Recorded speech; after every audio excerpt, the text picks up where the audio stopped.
wenn du jetzt so dir ein paar Parasiten rausnehmen müsstest, oder welche kommen denn am häufigsten vor, deiner Erfahrung nach? Und für welche Probleme können sie sorgen? Vielleicht können wir mal so ein bisschen durchgehen, was so deiner Erfahrung nach so am ja, präsentesten ist.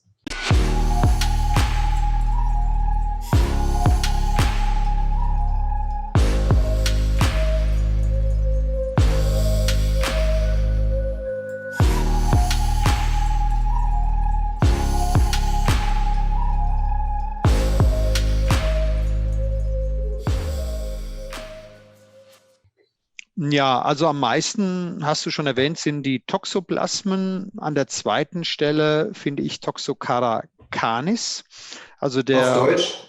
Ja. Hundebandwurm, weil viele Hunde haben oder auch viele draußen auch Kinder am Spielen sind oder auch Erwachsene Erde aufnehmen mit ihren Fingern. Wenn beispielsweise ein Schlüssel fällt runter, der Hund hat dort irgendwann sein Häuflein gemacht. Diese Eier sind sehr temperaturresistent, überleben auch ein paar Tage.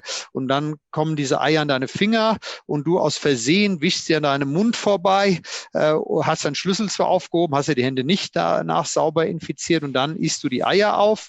Ja, und dann kann es passieren im Endeffekt. Also durch das nennen wir fäkal-oraler Übertragungsweg, also Fäzes vom Hund oder auch Katze, gibt es natürlich auch.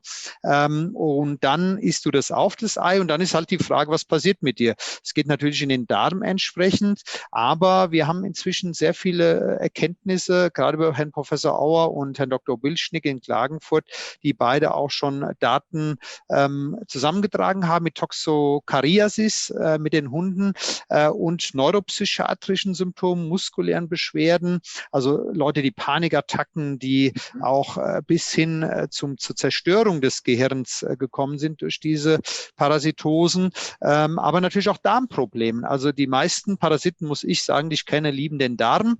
Und wir wissen ja alle, wenn wir da im Sandkasten spielen, wissen wir auch alle, dass wir auch Eier aufessen können. Die Kinder sind natürlich gefährdet, die sollen sich immer schön die Finger waschen, aber meistens dann, wenn sie nach Hause kommen, man weiß nie, wo sie dann den Finger mal in den Mund gesteckt haben. Also das sind schon Infektionsherde, wie die Toxoplasmose auch. Die Katze hat dorthin ihre Toxoplasmen ausgeschieden und das Kind spielt dort in dem Sand und dann isst es die Toxoplasmeneier auf. Und so passieren diese Infektionsketten. Oder was auch noch zu sagen ist, natürlich diese Stechmücken, Stechvektoren, die stechen irgendwo, haben wir schon erwähnt. Gerade wenn du im Ausland unterwegs warst, also in wärmeren Gefilden. Das sehe ich so aber das meiste ist wirklich fäkal-oral. Du isst irgendwas auf, ein Fleisch, hast deine Trichinellen oder du hast die Erde, den Grund, den schmutzigen Grund mit Parasiten, mit den Eiern. Du siehst die Eier natürlich nicht auf der Erde, ja, wenn du draußen bist und dann wirst du eben krank. Denkst, du hast eine Borreliose oder denkst, du hast eine andere Infektion, ist es aber nicht, ist dann eine Toxokariasis. Und das ist, würde ich sagen, fast der häufigste. So viele Leute haben Hunde, gehen damit spazieren. Die Tierärzte wissen das schon, damit umzugehen, aber die Menschenärzte nicht. Ist es auch noch dann wahrscheinlich ziemlich unterm Radar, oder? Also Toxoplasmose, findet man ja häufiger was dazu, aber das mit dem Hundebandwurm ist jetzt für jemanden, der ja jetzt nicht so drin ist im Thema, wahrscheinlich noch ziemlich nicht so auf dem Radar, oder? Ja, also völlig korrekt. Ich möchte mal sagen, Toxoplasma ist am bekanntesten. Wenn du dich da mehr mit auseinandersetzt, wo ich inzwischen mache, findest du sehr, sehr viele Toxocara canis-Infektionen. Du findest aber auch dann mal ab und zu ein Entamöbe. Entamöba histolytica heißt dieser Erreger. Oder du hast mal einen Schweinebandwurm, wo keiner so richtig weiß. Oder du hast eine Echinokokose, wobei das wissen, glaube ich, die meisten jetzt, dass sie eben auch draußen, wo der Fuchs oder der Hund war, dass man da nicht die Erdbeeren oder so, das ist ja natürlich, aber früher haben wir alle Walderdbeeren gegessen, weil das schön war, weil die geschmeckt haben. Wir wussten aber nichts von der Echinokokose. Also das sind eben so, und dieses rohe Schweinfleisch, was oft gegessen wird, das Mett und so weiter, das sind Hauptinfektionsquellen, definitiv. Sushi? Roher Fisch? Ja, gut, da sind wir auch bei anderen Themen wieder. Da können wir auch Parasiten natürlich, aber auch Viren abkriegen oder Vergiftungen sogar, also Toxine, die uns da Probleme machen. Aber Parasiten, hast du recht, alles, was roh ist, was wir so lieben, ist nicht unbedingt gesund für uns. Okay. Und auch jetzt Obst, Gemüse, würdest du eher dazu raten, es also sehr, sehr gründlich zu waschen? Wenn ja, womit? Oder beim Gemüse sogar es nicht roh zu verzehren, sondern eher gedünstet gekocht? Ja, das ist ein Riesenthema. Wir haben bei uns Ja, im Garten eine Katze rumspringen, die über unser Gemüsebeet hüpft und so weiter. Da haben wir Riesenthemen.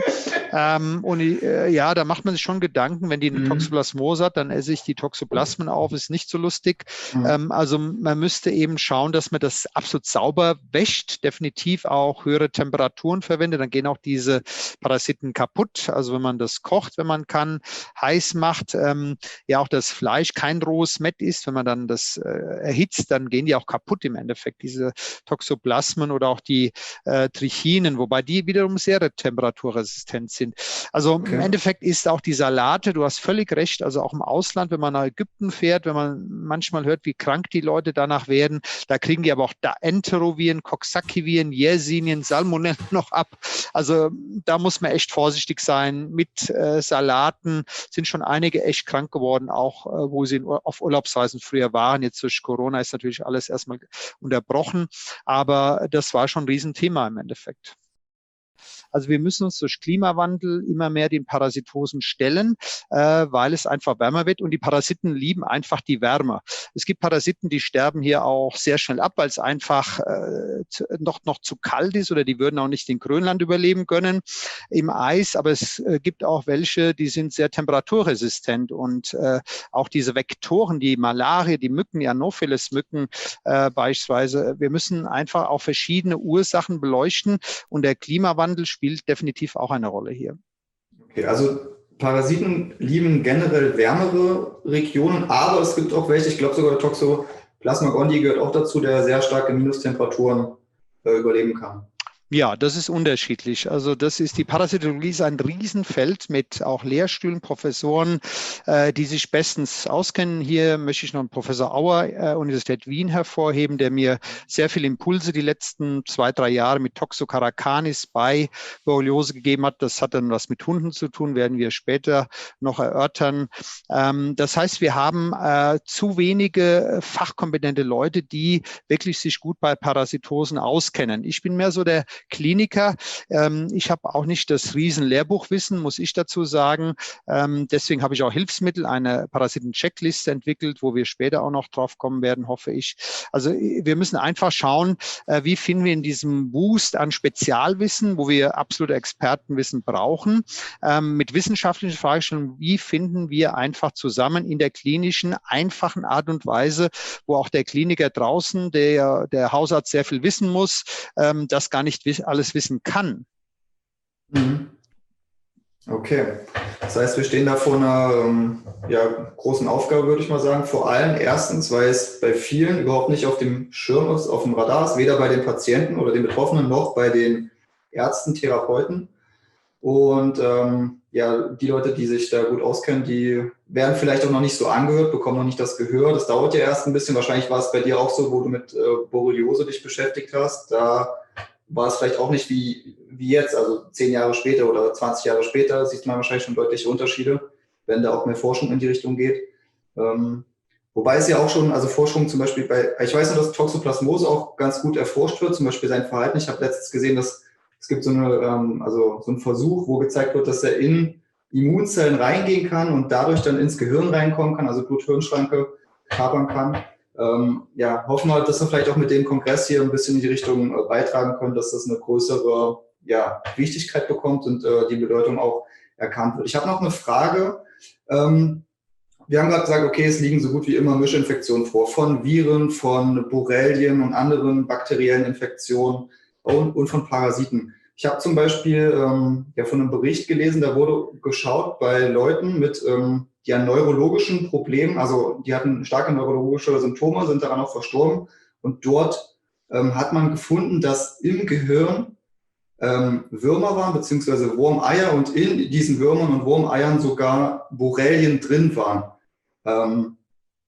Ist es ein Einzelfall oder denkst du generell, also die unterschiedliche parasitäre Formen beziehungsweise Krankheitserreger schützen sich untereinander, kommunizieren miteinander? Vielleicht kannst du dazu noch was sagen. Ja, im Endeffekt, um das zu beweisen, brauchen wir die Pathologen und dann auch die Leute, die dann die also Gewebspathologien machen, um zu schauen, was finde ich denn da? Finde ich vielleicht Echinokokken, Zysten? Echinococcus beispielsweise ist so ein Erreger, der das Gehirn zerstören kann, die Lunge, der heißt Echinococcus multilocularis, durch den Fuchs übertragen. Die können wir hier auch überall bekommen, diese Eier, wenn wir die aufessen an Walderdbeeren beispielsweise. Wenn wir da nicht vorsichtig sind, ist ja gefürchtet auch bei Jägern. Also wir müssen einfach schauen, was ist drin dann in den, vielleicht sogar toten Gehirnen und schauen von Verstorbenen, wenn wir das denn überhaupt bekommen, das Material, ist ja die nächste Frage, werden diese Leute überhaupt obduziert? Und dann sollten wir natürlich schauen, wo du das sagtest, auch nach multiplen Mischinfektionen, also verschiedene Erreger drin, Borrelien, aber ich möchte auch die Chlamydien mal erwähnen, und Mykoplasmen, die auch sehr häufig schon im Gehirn gefunden wurden, von der Forschungsgruppe um Eva Sapi in New Haven in den USA, und auch dann die Biofilme und das Ganze machen natürlich auch.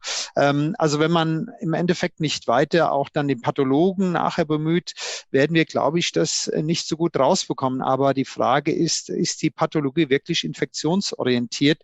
Also ich sehe momentan da keinen Trend. Okay.